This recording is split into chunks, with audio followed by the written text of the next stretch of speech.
Welcome to the Barbados Today morning news update for Tuesday, October the 10th. I'm Emmanuel Joseph. Thanks for joining us. Topping the news at this hour, Barbados' tourism has been suffering due to a mix-up in identity with hurricane-ravaged Barbuda. Chief Executive Officer of the Barbados Tourism and Marketing Inc., William Billy Griffith, says some United States-based airlines and international booking agencies are confusing Barbados with storm-battered Barbuda and are deciding not to book flights to Bridgetown because they were of the impression it was devastated. We were promoting events. We were saying that we were in business. On the other hand, then, with our PR agencies, we were doing some corrective action in terms of reaching out to media houses in the major markets just to reassure them that we were open for business.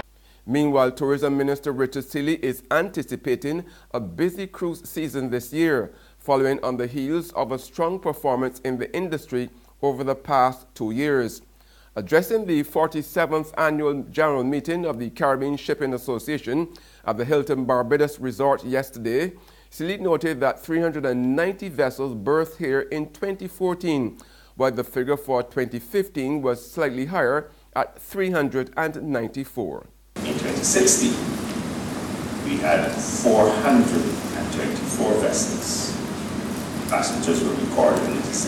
Anticipated that 2017 will be another busy cruise season. As of September, there were 553,869 cruise passengers that visited our shores.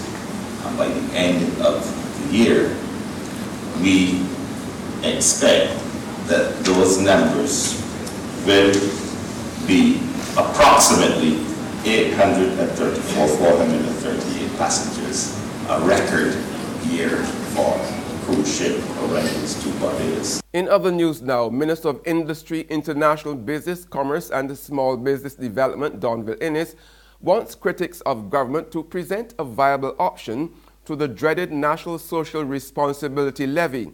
Speaking to Barbados Today at the weekend, the outspoken Innes took particular issue with recent comments made by the President of the Chamber of Commerce and Industry, Eddie Abed, who reported last week that 3 months after the Francois Stewart administration increased the tax from 2% to 10%, Bridgetown businesses have since experienced a drastic decrease in sales, with car companies among the worst hit. However, Innes believes it should not have come as a surprise to anyone, least of all business people, that the cost of goods and services has increased. Reputed social scientist Professor Don Marshall is concerned about some aspects of the findings of a new study on values among contemporary Barbadians. Marshall, who's director of the Sir Arthur Lewis Institute of Social and Economic Studies, expressed concern about some elements of patriotism, which was a highly rated important value for Barbadians that emerged from the study conducted by his institute. Patriotism, standing up for the cause of what is right, what is just, and so on, is useful, but patriotism where it might lead to forms of otherization or forms of discrimination, because we believe that countercultural or other cultural forces are, as it were, negating away or taken away from what we understand to be Barbadiana. That's a dangerous kind of thought to embrace. There's regional and international news after this short break.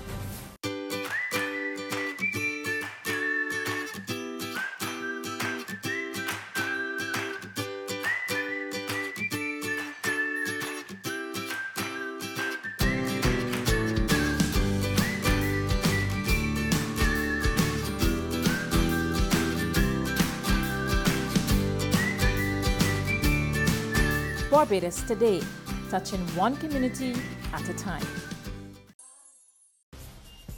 We're back with news from the region now. Police in Jamaica have intervened in a situation at a secondary school where 4 students have been suspended. The move is a response to the videos of bullying and extortion in the school circulated over the weekend. Kijan Haynes has more. The Education Ministry holding strong to its zero-tolerance policy on school violence, bringing the police to Superior West Secondary. They visited along with the Chief Education Officer and District Supervisor. And while there are worries about the school-to-prison pipeline, the Education Minister says he was so incensed when he saw the video, he forwarded it to the Minister of National Security and the Commissioner of Police. The police have taken statements from the victims, and they're calling the investigation an active one. And on the international scene, Liberians are voting today for a new government, and they're optimistic about their first power transfer in 73 years. After a dozen years of recovery under Ellen Johnson's Sirleaf, Liberians are optimistic about their first power transfer for 73 years. 20 candidates are standing in the country's election. The first round of the vote is on Tuesday. Observers think no one is likely to win a majority outright. This means the top two candidates are expected to face each other in a runoff in around a month. 78-year-old Johnson Sirleaf has a lot to boast about since she became Africa's first modern female head of state. The economy is 4 times the size it was when she took office in 2005. Violent gang war. That's news, but for the very latest, visit our website at www.barbadostoday.bb. You can also subscribe to our e-paper, email updates, or like us on Facebook. We are also on Izumi Media in bus terminals, as well as screenplay at supermarkets and gas stations near you. You can also hear us on Mix 96.9 FM. I'm Emmanuel Joseph. Have a fantastic day.